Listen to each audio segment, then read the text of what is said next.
Hello नमस्कार दोस्तों। आज यूटेरिया बिहार दरोगा वॉल्यूम 3 का सेट नंबर 14 की ओर चल रहे हैं दोस्तों। अगर इसका फुल सेट का पीडीएफ चाहिए तो हमारे टेलीग्राम चैनल से अवश्य जुड़े एबीसी बीट सुमन के साथ। इस बार दोस्तों वर्दी तो लेकर आना है, चाहे जैसी भी हो। ये आपको डबल स्टार दिख रहा होगा, चाहे जिस तरह से भी हो वर्दी लेके आना है तो लेके आना। जितना मेहनत करना पड़े मेहनत से पीछे हटना इस बार नहीं है दोस्तों। हमारे साथ मन लगा के तैयारी कीजिए। एक बार जितना भी सेट डाल रहे हैं उसको मन से देखिए और हमारे साथ बने रहिए। उसके बाद देखिए इस बार तो आना ही आना है।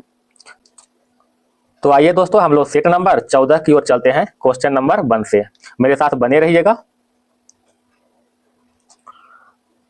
कथा मृदा अभिलक्षणिक का निम्नलिखित में कौन सा युग्म सही है। दो तरह का मृदा दिया हुआ है, एक बलुई मृदा है और एक जो है मृणमयी मृदा है। बलुई मृदा के बारे में कह रहा है कि सूक्ष्म कणों का अनुपात अपेक्षाकृत अधिक होता है। जिस मृदा में सूक्ष्म कणों का अनुपात अपेक्षाकृत अधिक होता है उसे बलुई नहीं, उसे मृणमयी मृदा कहते हैं। ये तो गलत हो गया, ठीक है। कथा स्थूल कणों का अनुपात अधिक होता है। जिसमें जो है स्थूल कणों का अनुपात बड़ा होता है, ठीक है, उसे बलुई मृदा कहते हैं। दोनों को दोनों क्या हो गया, गलत आता। ऑप्शन नंबर 1 हो जाएगा। क्वेश्चन नंबर 2 की ओर आते हैं।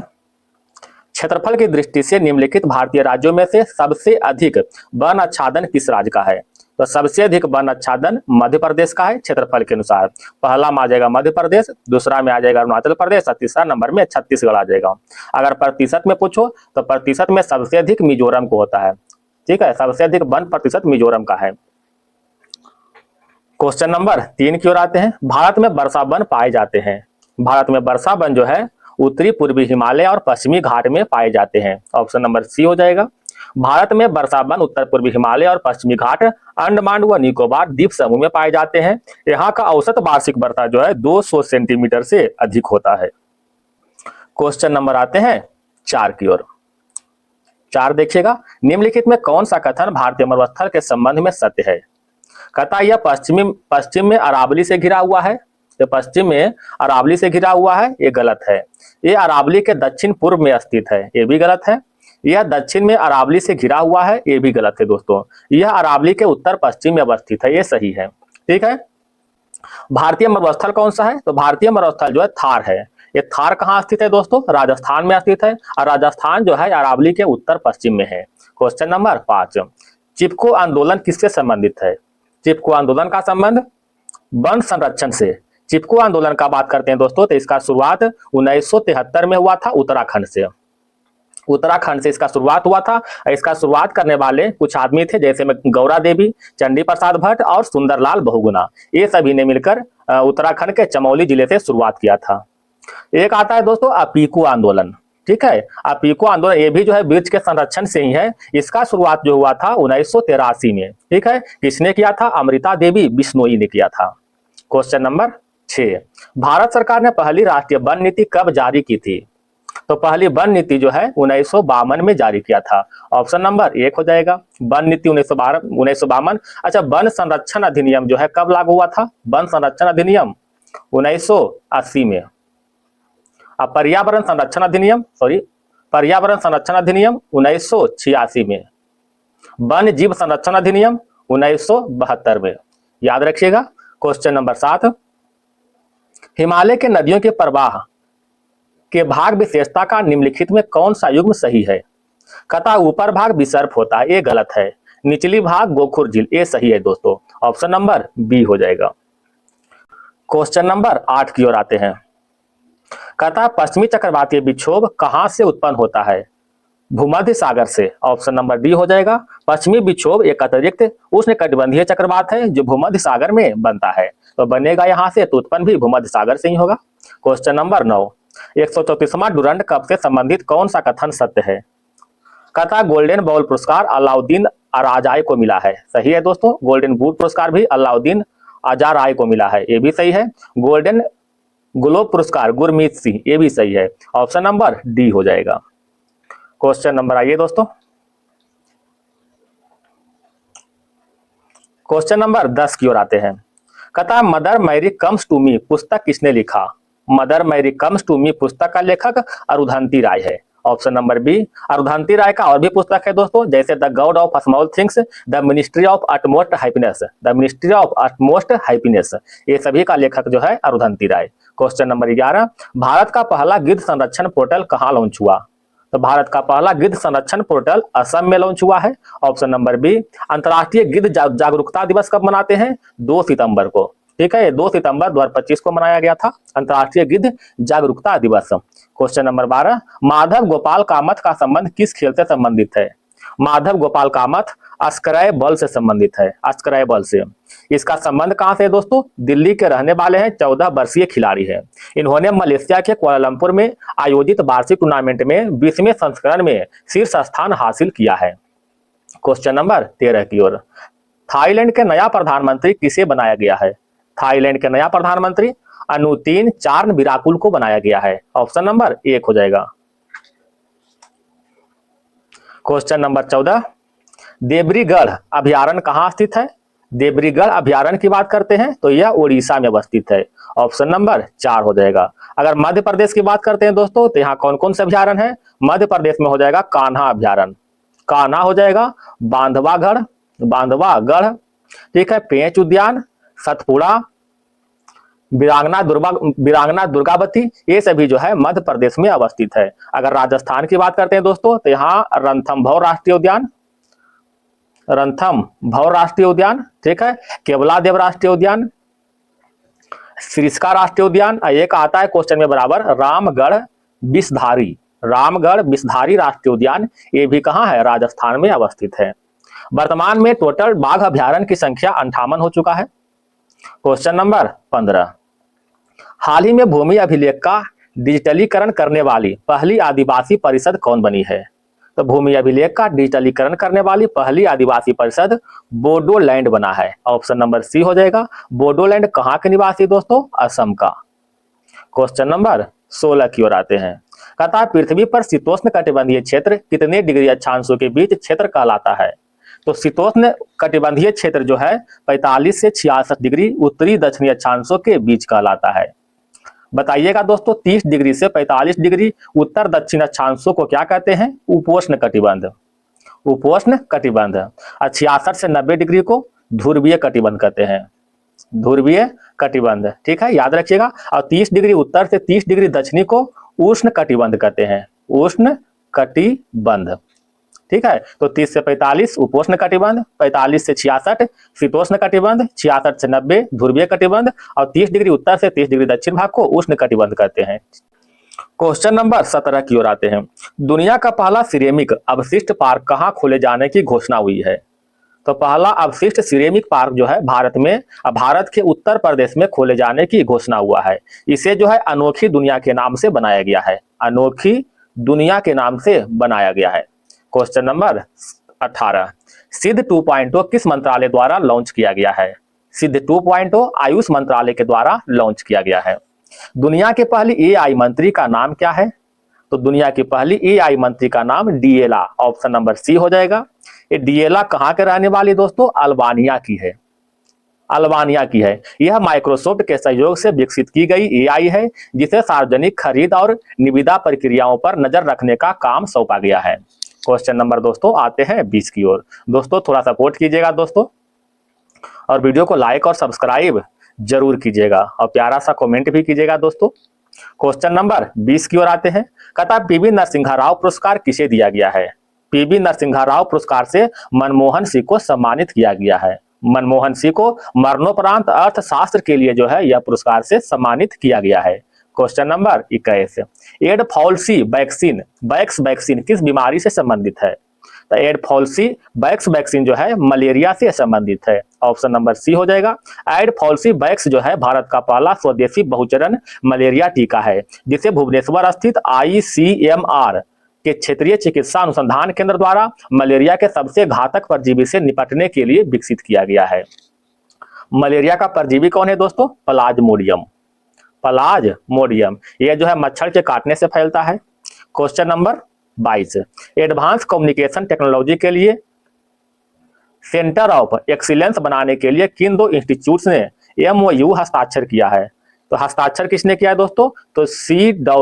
और IIT रुड़की, C. और IIT रुड़की ने इसे हस्ताक्षर किया है। क्वेश्चन नंबर 23, 2030 में शताब्दी कॉमनवेल्थ गेम्स की मेजबानी करने के लिए किस शहर को चुना गया है?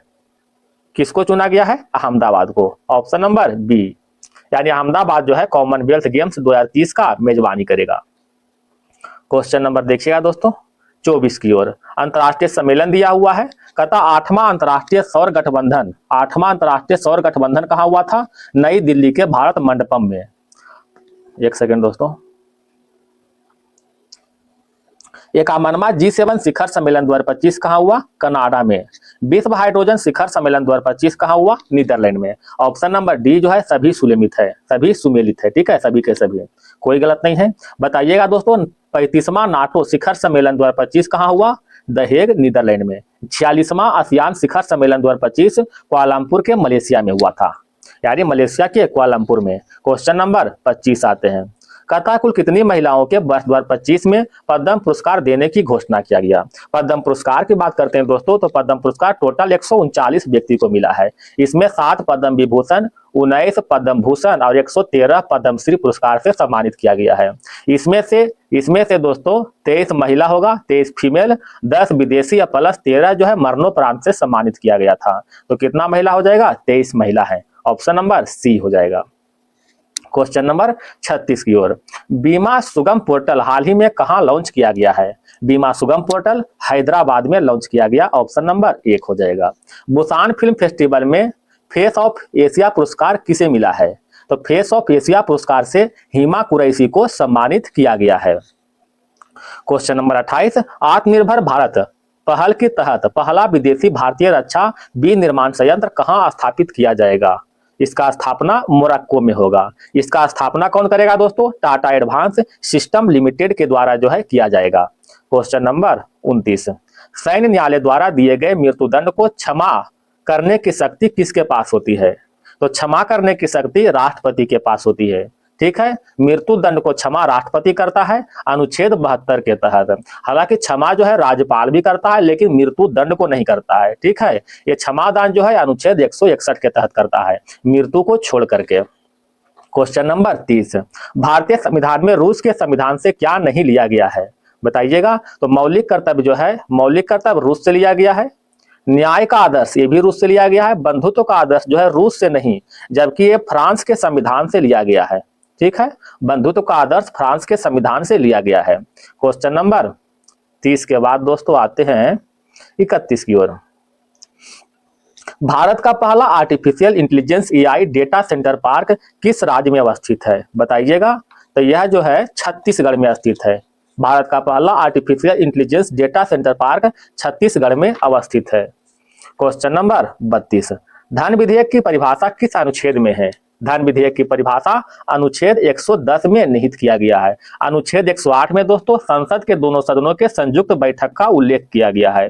अनुच्छेद 109 में धन विधेयक के संबंध में विशेष प्रक्रिया का उल्लेख किया गया है। अनुच्छेद 117 में दोस्तों वित्तीय विधेयक से संबंधित प्रावधान किया गया है। ऑप्शन नंबर क्या हो जाएगा? धन विधेयक की परिभाषा 110। क्वेश्चन नंबर 33 की ओर आते हैं। 1940 में गठित सीमा आयोग का अध्यक्ष कौन थे? तो सीमा आयोग का अध्यक्ष सिरिल रेडक्लिफ। रेडक्लिफ जो है भारत और पाकिस्तान का, भारत एंड पाकिस्तान का जो है सीमा विभाजक लाइन है, जिसका गठन कब हुआ था दोस्तों? 1947 में, ठीक है। रेडक्लिफ के द्वारा ही गठन हुआ था। एक है दोस्तों मैकमोहन। मैकमोहन लाइन जो है भारत और चीन के बीच है, भारत और चीन के बीच है। गठन कब हुआ था? 1914 में। क्वेश्चन नंबर आते हैं 34 की ओर। अविश्वास प्रस्ताव के बारे में कौन सही है? बताइएगा। कहता यह केवल लोकसभा में लाया जा सकता है, सही है। यह केवल जो है, कहता कौन सा सही है दोस्तों? ठीक है, कहता यह केवल मंत्रिपरिषद के खिलाफ लाया जा सकता है, केवल एक मंत्री के खिलाफ नहीं। कम से कम 50 सांसदों का समर्थन होना चाहिए। इसमें सभी के सभी सही है। क्वेश्चन नंबर 35, 42वां संविधान संशोधन पारित किए जाने के समय भारत के राष्ट्रपति कौन थे? तो 42वां संविधान संशोधन कब हुआ था? 1976 में हुआ था। उस समय भारत के राष्ट्रपति फखरुद्दीन अली अहमद थे। फखरुद्दीन अली अहमद के जो है राष्ट्रपति का कार्यकाल 1974 से लेकर के 1977 तक था, ठीक है। और उस समय उस समय भारत के प्रधानमंत्री कौन थे दोस्तों? तो प्रधानमंत्री के रूप में इंदिरा गांधी थे। इंदिरा गांधी कार्यकाल क्या है दोस्तों प्रधानमंत्री के रूप में? तो 1966 से 77 चला था। उसके बाद एक बार और बना है, 1980 से 84 में बना है, ठीक है। तो इनका प्रधानमंत्री कार्यकाल ये था। क्वेश्चन नंबर 36, वर्तमान में आंग्ल भारतीय समुदाय के लिए लोकसभा में कितनी सीट रक्षित है? तो लोकसभा में जो है पहले 2 सीट था, लेकिन अभी वर्तमान में 0 सीट है। इसको जो है समाप्त कर दिया गया है। 104वां संविधान संशोधन 2019 के द्वारा जो है इसे समाप्त कर दिया गया है। ये लागू कब हुआ था? जनवरी 2020 में जो है इसको लागू करके पूर्णतः समाप्त कर दिया गया। ठीक है, तो अभी लोकसभा में कितना सीट है दोस्तों? तो मैक्सिमम 550 है। पहले लोकसभा में 552 सीट था, तो 2 सीट घटा दिया गया है, 550 हो गया है। 550 में से दोस्तों 530 राज्यों से आएगा और 20 सीट जो है केंद्र शासित प्रदेश से लिया जाता है। आइए क्वेश्चन नंबर आते हैं 37 की ओर। निम्न में से किसके द्वारा the diary of the cricketer wife नामक पुस्तक लिखी? The diary of cricketer wife नामक पुस्तक पूजा पुजारा ने लिखा। ऑप्शन नंबर डी हो जाएगा। पूजा पुजारा जो है चेतेश्वर पुजारा की पत्नी है। क्वेश्चन नंबर 38, एमएसएमई सेवा पर्व 2025 विरासत में विकास का आयोजन कहाँ हुआ था? तो विरासत में विकास का आयोजन उत्तर प्रदेश में किया गया है। ऑप्शन नंबर डी हो जाएगा। क्वेश्चन नंबर 39, लोबी इंस्टीट्यूट द्वारा जारी एशिया पावर इंडेक्स 2025 में भारत ने कौन सा रैंक हासिल किया है? तो एशिया पावर इंडेक्स में भारत ने तीसरा रैंक हासिल किया है। तीसरा रैंक ये जो है जापान को पछाड़ कर जो है हासिल किया है, याद रखिएगा दोस्तों। क्वेश्चन नंबर 40, केंद्रीय मंत्रिमंडल ने वर्ष 2030 से 31 तक किस दलहनों में आत्मनिर्भरता के लिए विशेष मिशन प्रारंभ किया है? किसके लिए किया है? तो अरहर, उड़द और मसूर के लिए किया गया है। ऑप्शन नंबर बी हो जाएगा। क्वेश्चन नंबर 41, राजगीर खेल परिसर का उद्घाटन कब और किसके द्वारा किया गया था? तो राजगीर खेल परिसर का उद्घाटन 29 अगस्त 2024 को नीतीश कुमार के द्वारा किया गया था। कहाँ हुआ था उद्घाटन? राजगीर में। क्वेश्चन नंबर आते हैं दोस्तों 42 की ओर। नीति आयोग ने किस राज्य को भारत की अदरक राजधानी नाम देने की सिफारिश किया है? तो भारत की अदरक राजधानी मिजोरम को नाम देने की सिफारिश किया है। नामचिक नामपुक खदान किस राज्य में अवस्थित है? नामचिक नामपुक खदान जो है अरुणाचल प्रदेश में अवस्थित है। यह खदान जो है कोयला क्षेत्र के लिए प्रसिद्ध है, कोयला क्षेत्र है। ठीक है, इस खदान का उद्घाटन केंद्रीय कोयला मंत्री जी किशन रेड्डी के द्वारा अक्टूबर 2025 में किया गया था। नेट पोलोरेक्स अभ्यास कहां आयोजन किया गया था? तो नेट पोलोरेक्स अभ्यास का आयोजन चेन्नई में किया गया है। ऑप्शन नंबर 1 हो जाएगा। क्वेश्चन नंबर 45, आपका पूंजी आपका अधिकार अभियान की शुरुआत कहां किया गया? आपका पूंजी आपका अधिकार अभियान का शुरुआत गुजरात में किया गया है। ऑप्शन नंबर 1 हो जाएगा। 2025 का चिकित्सा का नोबेल पुरस्कार किसे नहीं दिया गया है, बताइएगा? तो एम.सी. मचाडो को नहीं दिया गया है, मैरी ब्राउनको को और सिमोन साकागुची को और फ्रेड रैम्सडेल को दिया गया है, जबकि एम.सी. मचाडो को नहीं। क्वेश्चन नंबर आते हैं 47, भारतीय डाक ने किस आईआईटी में जेएनजेड थीम आधारित पहला डाकघर खोला है? जेएनजेड थीम आधारित पहला डाकघर आईआईटी दिल्ली में खोला है। ऑप्शन नंबर 1 हो जाएगा। निम्न में से किस शहर में डेजर्ट हंट 2025 नामक सैन्य अभ्यास आयोजन किया गया है? डेजर्ट हंट 2025 नामक सैन्य अभ्यास का आयोजन जैसलमेर में किया गया है। ऑप्शन नंबर बी हो जाएगा। क्वेश्चन नंबर 49 मिलान करना है दोस्तों। कहता कच्छ विद्रोह जो है 1819 से 32 में हुआ था। बेलोर विद्रोह 1806 में हुआ था। बंगाल का सिपाही विद्रोह जो है 1764 में हुआ था। संथाल विद्रोह 1855-56 और कोल विद्रोह जो है 1831-32 में हुआ था। इस तरह से ऑप्शन नंबर 1 हो जाएगा। क्वेश्चन नंबर आते हैं दोस्तों 50 की ओर। मगध के किस प्रसिद्ध शासक को जैन साहित्य में श्रेणिक कहा गया है? तो जैन साहित्य में श्रेणिक बिंबिसार को कहा गया है। बिंबिसार हर्यक वंश से संबंधित है दोस्तों, हर्यक वंश से। ठीक है, अब बिंबिसार का उत्तराधिकारी कौन है? अजात शत्रु, बिंबिसार का उत्तराधिकारी। अच्छा, क्वेश्चन नंबर आते हैं दोस्तों 51 की ओर। कहता मैं नहीं जानता हूं कि कानून की दृष्टि से क्या उचित और क्या अनुचित। मैं राज्य की भलाई अथवा अवसर विशेष के लिए जो उपयुक्त समझता हूं उसी को करने की आज्ञा देता हूं। अंतिम न्याय के दिन मेरा क्या होगा मैं नहीं जानता। कहता यह कथन जो है दिल्ली सल्तनत के किस सुल्तान का है? तो यह कथन जो है अलाउद्दीन खिलजी के है। ऑप्शन नंबर सी हो जाएगा। अलाउद्दीन खिलजी की बात करते हैं दोस्तों तो इसका शासनकाल 1296 से लेकर के 1316 तक था। 1296 से लेकर 1316 तक था। इसके बारे में इनका समकालीन था जियाउद्दीन बर्नी। इन्होंने जो है इनके बारे में विस्तृत जानकारी दिया है। तो जियाउद्दीन बर्नी, इसका एक किताब है दोस्तों, तारीख फिरोज शाही। तारीख फिरोज शाही में सभी जानकारी अलाउद्दीन खिलजी के बारे में दिया गया है। अलाउद्दीन खिलजी की बात करते हैं दोस्तों, तो इनके शासनकाल में बहुत सारा कार्य हुआ। जैसे में अस्थाई सेना का नींव रखा था। अस्थाई सेना का नींव रखा गया था। ठीक है। दाग और हुलिया प्रणाली का नींव रखा गया था। मूल्य नियंत्रण प्रणाली का भी इन्होंने चलाया था। इन्होंने जो है क्या कहता है, अलाई दरवाजा और सीरी का किला का भी निर्माण कराया था। इन्होंने कुछ कर लगाया था दोस्तों, जैसे जजिया कर। जजिया कर जो है गैर हिंदू पर लगाया जाने वाला कर है। एक है दोस्तों खराज कर। ठीक है, खराज कर, घरी कर, ये सभी जो है कर लगाया था अलाउद्दीन खिलजी ने। क्वेश्चन नंबर 52 की ओर। गुप्त काल के संदर्भ में निम्नलिखित कथनों पर विचार कीजिएगा। कहता गुप्त काल में राजाओं ने परमेश्वर और परम भट्टारक जैसी उपाधि धारण करते थे। सही है। इस काल में भूमि संबंधी करों की संख्या में वृद्धि हुई। इस काल में वैष्णव संप्रदाय अधिक लोकप्रिय हुए। सभी के सभी जो है सत्य है। Question number 53। शूद्रक द्वारा लिखित मिर्च कटिकम का विषय क्या था? तो मिर्च कटिकम का विषय एक धनी व्यापारी और एक गणिका की पुत्री का प्रेम गाथा। ऑप्शन नंबर सी हो जाएगा। क्वेश्चन नंबर 54 की ओर। कहता है फिरोज शाह तुगलक के संदर्भ में कौन सा कथन असत्य है? उन्होंने बेरोजगार की सहायतार्थ हेतु रोजगार कार्यालय की स्थापना किया। सही है। एक दीवान खैरात के माध्यम से गरीबों की सहायता करता था। ये भी सही है। दारुल सफा उसके द्वारा निर्मित खैराती अस्पताल था। ये भी सही है। ठीक है। दासों को देखभाल के हेतु दीवान बंदगान का गठन किया था। ये भी सही दोस्तों। अतः क्या हो जाएगा, नन ऑफ दी सभी के सभी सत्य है। क्वेश्चन नंबर आते हैं 55। स्वदेशी आंदोलन के संदर्भ में कौन सा कथन सत्य नहीं है? बताइएगा दोस्तों। अतः इसे देशी शिल्पकारों के उद्योग एवं कौशल को पुनर्जीवित करने में योगदान दिया। सही है। कहता स्वदेशी आंदोलन के एक भाग के रूप में राष्ट्रीय शिक्षा परिषद की स्थापना हुआ। वंदे मातरम राष्ट्रीय आंदोलन का शीर्ष गीत बना है। ये भी सही दोस्तों। कहता लियाकत हुसैन ने बरिसाल के मुस्लिम किसानों के आंदोलन में उसका नेतृत्व किया था। ये गलत है। ऑप्शन नंबर डी हो जाएगा। पुर्तगाली के पतन के कारणों में से निम्न में क्या सम्मिलित है? धार्मिक वैवाहिक नीति, दोषपूर्ण राजनीतिक नीति, अंग्रेजी और डच शक्ति का भारत में प्रवेश। ऑप्शन नंबर डी हो जाएगा। निम्नलिखित घटनाओं के कालानुक्रम व्यवस्थित कीजिए। अच्छा, नेहरू रिपोर्ट कब हुआ था दोस्तों? 1928 में नेहरू रिपोर्ट। गांधी बिन समझौता 12 गांधी बिन जो है 5 मार्च 1931 को। एक है सविनय अवज्ञा आंदोलन, ये कब हुआ था? 12 मार्च 1930 को हुआ था। भगत सिंह का फांसी जो है 23 मार्च 1931 को।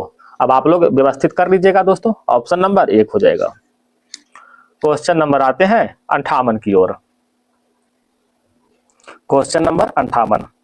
अगस्त प्रस्ताव के संदर्भ में कौन सा कथन सत्य है?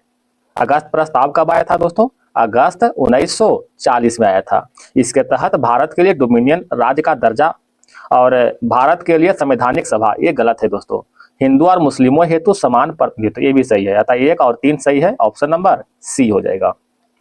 मुस्लिम लीग द्वारा 16 अगस्त 1946 को प्रत्यक्ष कार्यवाही दिवस घोषित किए जाने का कारण था। तो प्रत्यक्ष कार्यवाही दिवस लीग के समर्थन के बिना वायसराय के द्वारा कार्यकारिणी परिषद का गठन। ऑप्शन नंबर बी हो जाएगा। अच्छा, मुस्लिम लीग का जो है गठन कब हुआ था? 30 दिसंबर 1906 का हुआ था। कहाँ हुआ था? ढाका बांग्लादेश में हुआ था। आगा खां और सलीमुल्लाह खान ने किया था। क्वेश्चन नंबर आते हैं 60 की ओर। कर्नाटक युद्ध के संदर्भ में कौन सा कथन सही सुमेलित नहीं है?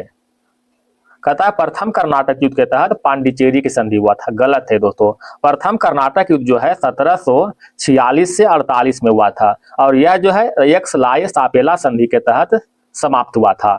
द्वितीय कर्नाटक युद्ध जो हुआ था 1749 से लेकर के 54 तक हुआ था। यह पांडिचेरी की संधि के तहत समाप्त हुआ था। तृतीय कर्नाटक युद्ध 1758 से लेकर के 63 तक हुआ था, जो कि पेरिस की संधि के तहत समाप्त हुआ था। अतः 3 जो है सही है। ऑप्शन नंबर 1 हो जाएगा। आवश्यकताओं की मांग कैसी होती है? आवश्यकताओं की मांग पूरी तरह आलोचनीय होती है। ऑप्शन नंबर बी हो जाएगा। किसी देश का भुगतान शेष साम्यावस्था में कब होता है? तो भुगतान शेष साम्यावस्था में जब घरेलू मुद्रा की मांग उसकी पूर्ति के बराबर होता है। जीएनपी और एनएनपी के बीच का अंतर किसके बराबर होता है? किसके बराबर होता है दोस्तों? मूल्य ह्रास के बराबर होता है जीएनपी और एनएनपी के बीच का अंतर। क्वेश्चन नंबर 64, निवेश गुणांक निवेश का प्रभाव किस पर दर्शाता है? निवेश गुणांक निवेश की प्रभाव आय पर दर्शाता है। ऑप्शन नंबर सी हो जाएगा। क्वेश्चन नंबर 65, यदि किसी माल की मांग ऋणात्मक लोच है, यदि किसी माल की मांग ऋणात्मक आय लोच है और धनात्मक मूल्य लोच है तो वह कैसा माल होगा? तो वह जो है निम्न स्तरीय माल होगा।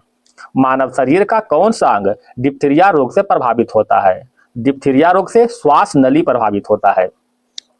रासायनिक परिवर्तन में शामिल है, रासायनिक परिवर्तन में इसमें क्रिया में तो इस अभिक्रिया में एक नया उत्पाद बनता है जो अस्थायी होता है। सही है। संरचना में परिवर्तन होता है। अवशोषण या ऊर्जा की मुक्ति। ऑप्शन नंबर डी हो जाएगा। क्वेश्चन नंबर 68, जंग एक मिश्रण है। जंग Fe2O3 और Fe(OH) का होल 3 का मिश्रण है। लोहे में जंग लगने पर लोहे का भार बढ़ता है या घटता है? बताइएगा दोस्तों। तो लोहे का भार बढ़ जाता है। क्वेश्चन नंबर 69, स्मॉग किसका उदाहरण है? स्मॉग हवा में बिखरा हुआ धुआं और पानी का उदाहरण है। किसी धातु का क्रियाशीलता को अवरोही क्रम में व्यवस्थित करें। अवरोही क्रम व्यवस्थित करना है तो क्या हो जाएगा दोस्तों? पहले तो पोटेशियम हो जाएगा, उसके बाद सोडियम, उसके बाद क्या हो जाएगा? कैल्शियम, उसके बाद मैग्नीशियम। ऑप्शन नंबर डी हो जाएगा। कहता है सूर्य की उष्मा पृथ्वी तक किस प्रक्रिया द्वारा पहुंचती है? सूर्य की उष्मा पृथ्वी तक विकिरण प्रक्रिया के द्वारा पहुंचता है। बताइएगा दोस्तों, सूर्य की जो है प्रकाश, सूर्य का प्रकाश पृथ्वी तक आने में कितना समय लगता है? तो 8 मिनट 20 सेकेंड लगता है। ठीक है, 8 मिनट 20 सेकेंड। और चंद्रमा के प्रकाश पृथ्वी तक आने में 1.3 सेकेंड लगता है। क्वेश्चन नंबर 72, फ़ारेनहाइट पैमाने पर परम शून्यताप का मान कितना होता है? तो फ़ारेनहाइट पैमाने पर -459.6 डिग्री फ़ारेनहाइट। अगर सेल्सियस में पूछता है दोस्तों तो सेल्सियस में हो जाएगा -273.15 डिग्री सेल्सियस। क्वेश्चन नंबर 73, सूर्य का प्रकाश का घटक क्या है? सूर्य के प्रकाश का घटक बैगनी, लाल, नारंगी, पीला, हरा, नीला, इंडिगो। ऑप्शन नंबर सी हो जाएगा। क्वेश्चन नंबर 74, आवृत्ति एफ और समय अवधि टी से संबंधित है। क्या हो जाएगा? टी बराबर 1/f हो जाएगा। आवृत्ति किसे कहते हैं दोस्तों? तो प्रति सेकंड में होने वाले दोलन या चक्रों की संख्या को आवृत्ति कहते हैं। क्वेश्चन नंबर 75, ऊंचे पहाड़ों पर नाक से खून क्यों बाहर निकलने लगते हैं? क्योंकि ऊंचे पहाड़ों पर जाने पर दबाव का मान क्या होता है? कम हो जाता है शरीर के तुलना में, यानी शरीर का दबाव जो है अधिक होता है और वायुमंडलीय दबाव कम हो जाता है। ऑप्शन नंबर क्या हो जाएगा? 1 हो जाएगा। शरीर के अंदर का दाब वायुमंडलीय दाब से अधिक होता है। क्वेश्चन नंबर 76, नोड्यूलेटेड जड़ होती है। नोड्यूलेटेड जड़ जो है मटर में होता है। ऑप्शन नंबर 1 हो जाएगा। क्वेश्चन नंबर 77, तेलचट्टे के पास होता है। तेलचट्टे के पास 3 जोड़ी पैर, 2 जोड़ी पंख होता है। क्वेश्चन नंबर 78, एक क्रिकेट खिलाड़ी मैदान में गेंद के तेजी से पीछा कर रहा है। निम्नलिखित में से हड्डी का कौन सा समूह इस गति में प्रत्यक्ष रूप से योगदान दे रहा है? कौन सा समूह हो जाएगा? तो टिबिया हो जाएगा, जो टांग का होता है, टार्सल, फीमर और मेटाटार्सल। ऑप्शन नंबर बी हो जाएगा। निम्नलिखित में कौन सा अजैविक कारक है? तो अजैविक कारक के अंतर्गत चट्टान, हवा और मिट्टी तीनों आता है। क्वेश्चन नंबर आते हैं दोस्तों 80 की ओर। कोशिका का नियंत्रण केंद्र कौन सा है? कोशिका का नियंत्रण केंद्र केंद्रक है। केंद्रक का खोज किसने किया था दोस्तों? रॉबर्ट ब्राउन ने किया था। रॉबर्ट ब्राउन ने 1831 में किया था। ठीक है। माइटोकॉन्ड्रिया को कोशिका का पावर हाउस कहते हैं। माइटोकॉन्ड्रिया की खोज कब हुआ था? 1857 में हुआ था, कोलिकर ने किया था। अब माइटोकॉन्ड्रिया का नाम जो है अल्टमैन ने दिया था। क्वेश्चन नंबर 81, निम्नलिखित में कौन सा कोशिका सेल नहीं है? तो कोशिका सेल जो है विषाणु नहीं आता है। Option number D. आरबीसी को दोस्तों इरिथ्रियोसाइट कहते हैं। आरबीसी का जीवन काल 120 दिन का होता है और डब्ल्यूबीसी को ल्यूकोसाइट कहते हैं। क्वेश्चन नंबर आते हैं 82 की ओर। एडवर्ड जेनर को निम्न में से किसके विकास के लिए जाना जाता है? तो एडवर्ड जेनर को चेचक के टीकाकरण के लिए जाना जाता है। ठीक है। प्रतिरक्षा विज्ञान के पिता किसे कहते हैं? एडवर्ड जेनर को। क्वेश्चन नंबर 83 की ओर। मनुष्य के हृदय में कोष्ठक होते हैं। मनुष्य के हृदय में 4 कोष्ठक होते हैं, ठीक है। मछली के हृदय में जो है 2 कोष्ठक होते हैं, मछली के हृदय में। और सरीसृप के हृदय में जो है 3 कक्ष वाले हृदय होते हैं। Question number 84। हार्मोन शब्द सबसे पहले किसके द्वारा प्रयोग किया गया था? तो हार्मोन शब्द जो है बाथलिस और एच स्टार्लिंग के द्वारा प्रयोग किया गया था। बाथलिस और एच स्टार्लिंग के द्वारा। किसी जीव की आनुवांशिक रचना कहलाती है? तो आनुवांशिक रचना जो है जीनोटाइप कहलाता है। इसके बाद मैथ आ गया दोस्तों। अगर आप लोग बोलिए कमेंट बॉक्स में कि मैथ भी बता दीजिए, तो मैथ भी इसका सोल्यूशन हम कर देंगे। वैसे आपको जो है तो इसका सोल्यूशन का हम दे देंगे फिर भी, ठीक है। अगर आप कहिएगा तो हम मैथ भी लेकर चलेंगे, थोड़ा बहुत मैथ है। क्वेश्चन नंबर 95 से आते हैं दोस्तों, इसको हल कीजिएगा। क्या हो जाएगा दोस्तों? इसको कीजिएगा 5 के स्क्वायर डिवाइड 1 कीजिएगा। कितना हो जाएगा? 5 के स्क्वायर 25 डिवाइड 1 बराबर 25 आ जाएगा। ये जो है 6 के स्क्वायर 36 डिवाइड 2 हो जाएगा 18। 10 के स्क्वायर 100 डिवाइड 4 25 हो जाएगा। 3 के स्क्वायर 9 डिवाइड 3 कितना हो जाएगा? 3 हो जाएगा। ऑप्शन नंबर सी हो जाएगा। इसमें देखिएगा दोस्तों, क्वेश्चन नंबर 96 में कतई कौन सा जो है प्रयोग करके नहीं बनाया जा सकता है? तो आप इसको पढ़ लीजिएगा। ENCOURAGENMENT। इसमें देखिए NEC के इसमें नहीं है दोस्तों, के खोजिए, के इसमें नहीं है। ऑप्शन नंबर सी हो जाएगा। जंगल में लगने वाली आग को क्या कहते हैं? दावा नल कहते हैं। निम्नलिखित में कौन सा जो है शब्द स्त्रीलिंग में प्रयुक्त होता है? तो स्त्रीलिंग में अहिंसा प्रयुक्त होता है। ईयर निकालने का रहा है दोस्तों। कहता ही has been working here for quite same time. कहता इसमें तो कोई ईयर नहीं दोस्तों। कहता पैसिव वॉइस। कहता will he tell her the truth. क्या हो जाएगा? Will the truth be told to her by him. Option number C. Question समाप्त हो गया दोस्तों। अगर वीडियो पसंद आए तो आपसे निवेदन है कि वीडियो को लाइक और सब्सक्राइब जरूर कीजिएगा। इस बार इतना मेहनत कीजिए दोस्तों कि इस बार जो है डबल स्टार लेके आएंगे। धन्यवाद दोस्तों।